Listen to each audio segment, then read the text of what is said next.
इस दुनिया में एक से बढ़कर एक इमारत है, लेकिन ताजमहल जैसी कोई और नहीं, क्योंकि इसकी नींव में एक बादशाह ने अपना दिल रखा है। आज इस वीडियो को आखिर तक जरूर देखिएगा, क्योंकि इसको देखकर आप ताजमहल के बारे में कुछ ऐसी बातें जानेंगे जो शायद ही आपने पहले कभी सुनी होंगी। और साथ ही इस वीडियो के अंत में हम आपको बताने वाले हैं कि ताजमहल के बारे में हिंदू पक्ष का क्या कहना है। नंबर 1, क्या आप जानते हैं कि ताजमहल को शाहजहां ने बनवाया था? इस बात का कोई सबूत मौजूद नहीं है। नंबर 2, ताजमहल का निर्माण 1632 में शुरू होकर 1653 तक चला। इस तरह ताजमहल बनने में 22 साल लगे। भारत के अलावा फारस और तुर्की के मजदूर भी थे। वाले कोने में एक एक मीनार है। यह चारों मीनारें मकबरे को संतुलन देती हैं। नंबर 4, यह चारों मीनार 41.6 मीटर ऊंची हैं और इन्हें बाहर की ओर हल्का सा झुकाव दिया गया है ताकि यह मीनारें भूकंप जैसी आपदा में मकबरे पर न गिरकर बाहर की ओर गिरे। नंबर 5, ताजमहल यमुना नदी के किनारे बना हुआ है। ताजमहल का आधार एक ऐसी लकड़ी पर बना हुआ है जिसे मजबूत बनाए रखने के लिए नमी की आवश्यकता होती है। इस नमी को पास में बहने वाली यमुना नदी ही बनाए रखती है। नंबर 6, ताजमहल को 28 तरह के कीमती पत्थरों से सजाया गया था जो कई देशों से लाए गए थे। इन बेशकीमती पत्थरों को अंग्रेजों ने निकाल लिया था। नंबर 7, जब ताजमहल बनाया गया था तो इस पर लगभग 3 करोड़ रुपए खर्च हुए थे। उस समय के 3 करोड़ आज के 63 अरब 77 करोड़ के बराबर है। नंबर 8, ताजमहल को जाने वाले मुख्य मार्गों के बीच जो फव्वारे लगे हैं वह किसी पाइप से नहीं जुड़ है, अपितु हर फव्वारे के नीचे तांबे का एक टैंक है। ये सभी टैंक एक ही समय पर भरते हैं और दबाव बनने पर एक साथ ही पानी छोड़ते हैं।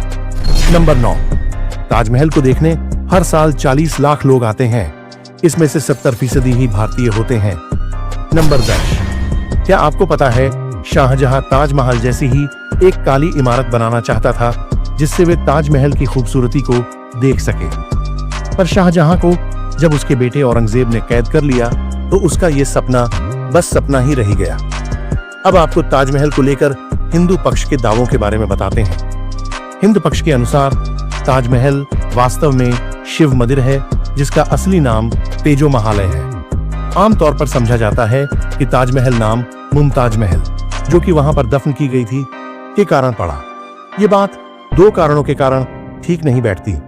पहली तो यह कि शाहजहां की बेगम का न मुमताज महल नहीं था, और दूसरा यह कि किसी इमारत का नाम रखने के लिए मुमताज नामक महिला के नाम से मुम को हटा देने का कुछ मतलब नहीं निकलता। ताजमहल शब्द के अंत में आए महल मुस्लिम शब्द है ही नहीं। अफगानिस्तान से लेकर अल्जीरिया तक किसी भी मुस्लिम देश में एक भी ऐसी इमारत नहीं है जिसे कि महल के नाम से पुकारा जाता हो। भारतवर्ष में 12 ज्योतिर्लिंग है। ऐसा प्रतीत होता है कि तेजो महालय उर्फ ताजमहल उनमें से एक है, जिसे कि नागनाथेश्वर के नाम से जाना जाता था, क्योंकि उसके जलहरी को नाग के द्वारा लपेटा हुआ जैसा बनाया गया था।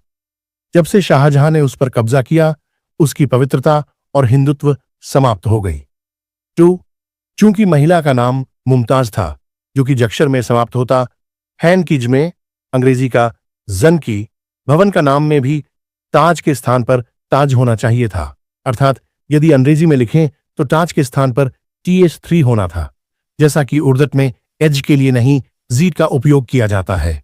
इसके सिवाय श्री P.N.ओक ने अपनी पुस्तक Taj Mahal is a Hindu temple में 100 से भी अधिक दलीलों का हवाला देकर दावा करते हैं कि ताजमहल एक शिव मंदिर था, जो कि 12 ज्योतिर्लिंग में से एक था।